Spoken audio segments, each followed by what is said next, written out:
our next guests are busy getting the weekend events together. Our mayor of the city of Jackson, Daniel Mahoney, and from Jackson College, Kelly Crum. Nice to see you both. Hello. Good to see you too. Good afternoon. City and Jackson College and several other of their partners working on this year's Juneteenth. And Kelly, you told me, I think even 3 months ago, that this year's Juneteenth is going to be the biggest and best ever. It is, yes. So Jackson College has been hosting Juneteenth for 21 years. Wow. Long time. And I know you've been a part of that. Yeah. Right? I think it's amazing how it's evolved. I remember the very first one was done at Riverwalk Amphitheater. It was like just 3 hours. And we had one food truck, Priors. Yes. Yeah. Yeah. And a table with some t-shirts, and that was it. Yeah. And wow. We've expanded. And you were still in high school. 21 years ago, I was finishing up. Thanks. Yeah. Thanks, yeah. Mark. Wow. I was You were still in high school too, Kelly, I'm sure. Sure. I'll take that, but not really. I meant to say you both were still in high school. And I meant to say, I want to introduce Kelly because she is the Chief Diversity Officer and Director of Diversity, Equity, and Belonging at Jackson College. Yes, I am.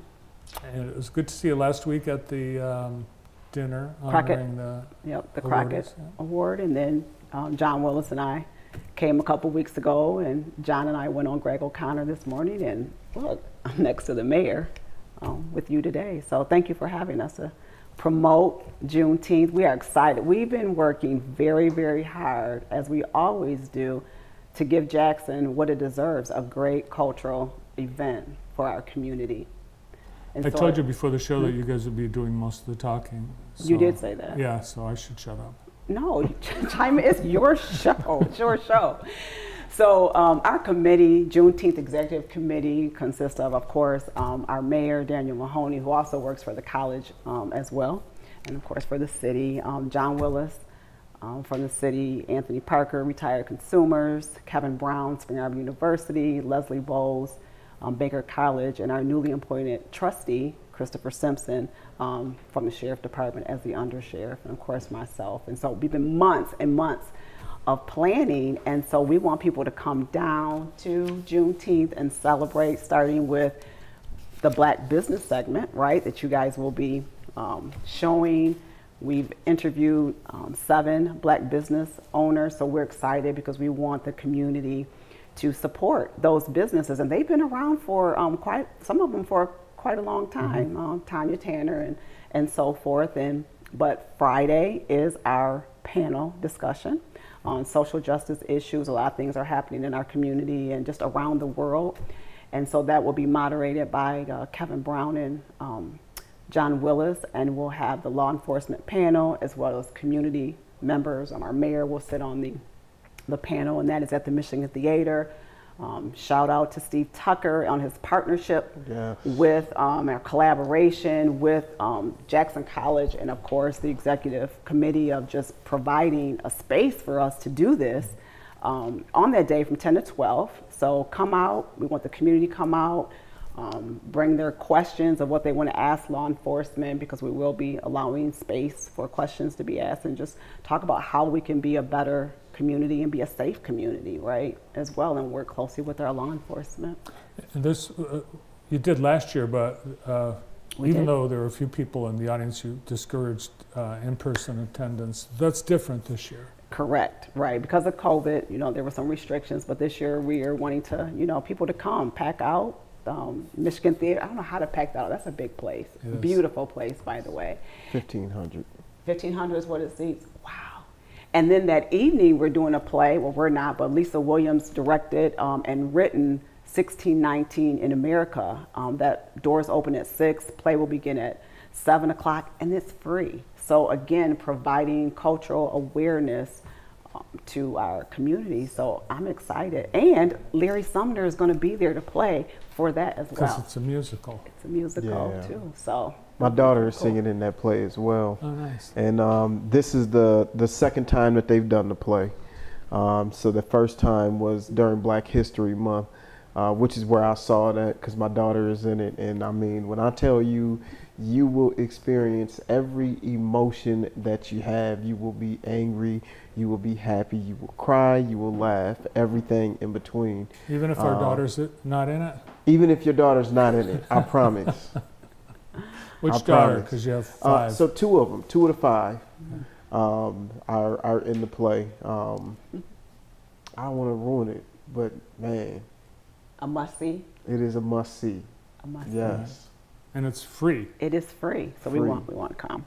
And then, of course, we're leading up to, Juneteenth. And so we have a great lineup. But before I get to that, I think Daniel's going to share a little bit about the history of Juneteenth, of why we're even talking about it. So, I mean, you know, we talked about like what we would talk about before coming here, and I'm glad that Kelly mentioned how long Jackson has been a pioneer in celebrating what is now today a national holiday. I think kudos to Jackson College, and the rest of our team who have been putting this event together.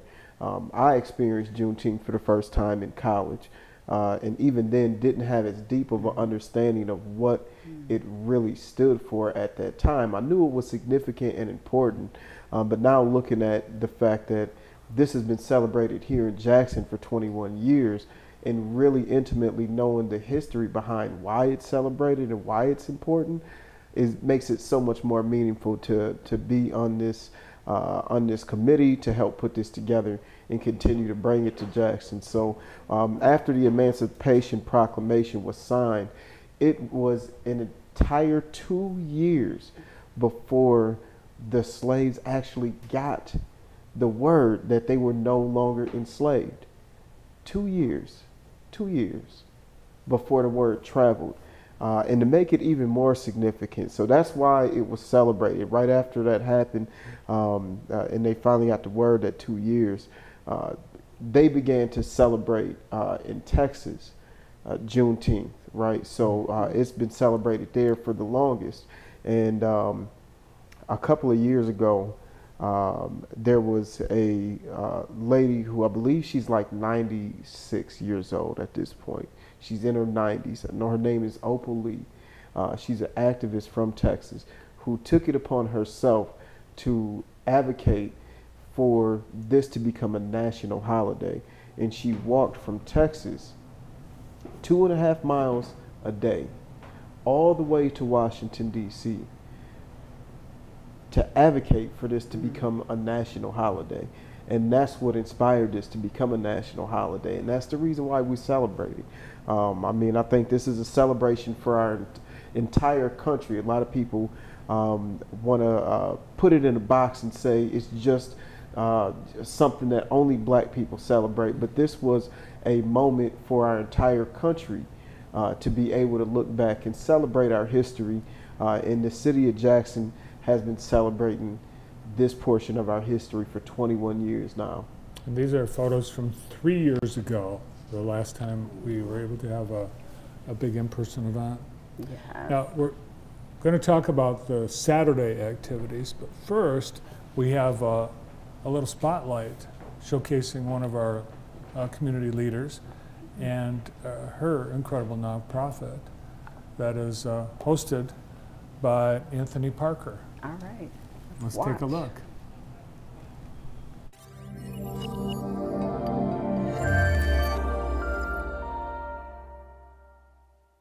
Hi, I'm Anthony Parker, a member of the Jackson Juneteenth Committee.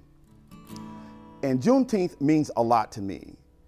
When I think about Juneteenth, I think about the history and heritage of my parents and what they had to go through and their grandparents, and how we ended up where we are right here today, overcoming slavery and making it to where we are now.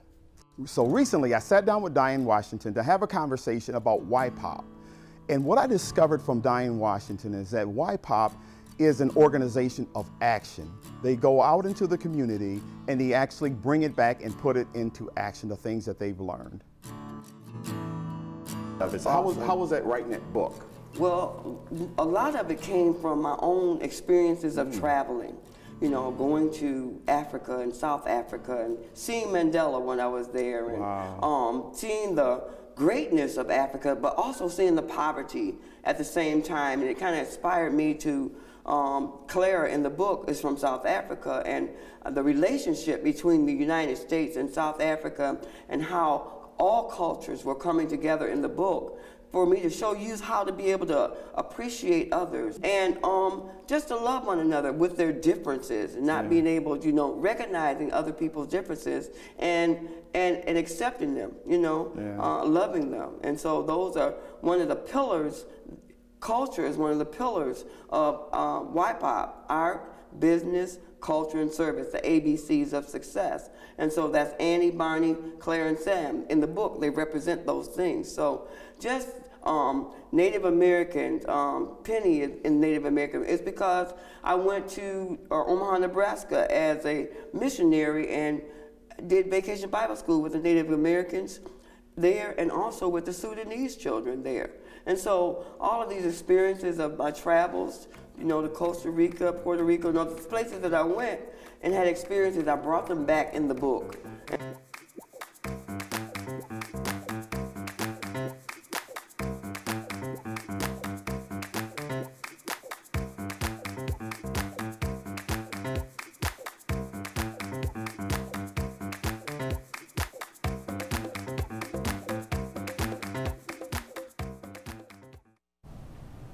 Diane Washington, what a great awesome. story. She's amazing. Yes. She's definitely a pillar in the community. Oh, yes, she is. Wealth All right. of knowledge. So we covered Friday, Yes. the highlights of what's happening at the Michigan Theater, and then Saturday everything moves up the street, outside. Yes. Big day. Yep. Blackman Park, True Community, Federal Community Square. True community. True Community. And so it's 2 to 9:30, right? And we're going to have Kids Zone. We're going to have vendors. We have like over 70 or so vendors that we're excited that they want to be a part of Juneteenth, as well as music, right? Starting with our DJ, Jerry Smith, Big L, Cold Blue Steel, Chantel and Terrence Hawkins, Brandon Marcel, and the headline is the Crashers, which is from Detroit, and they'll do Motown, R&B, and so just a fun-filled. Food will be there, of course. We'll have, you know, food vendors. Michigan Works, we partner with previously, and Job Fair. We want to get people employed. Employers need people to work.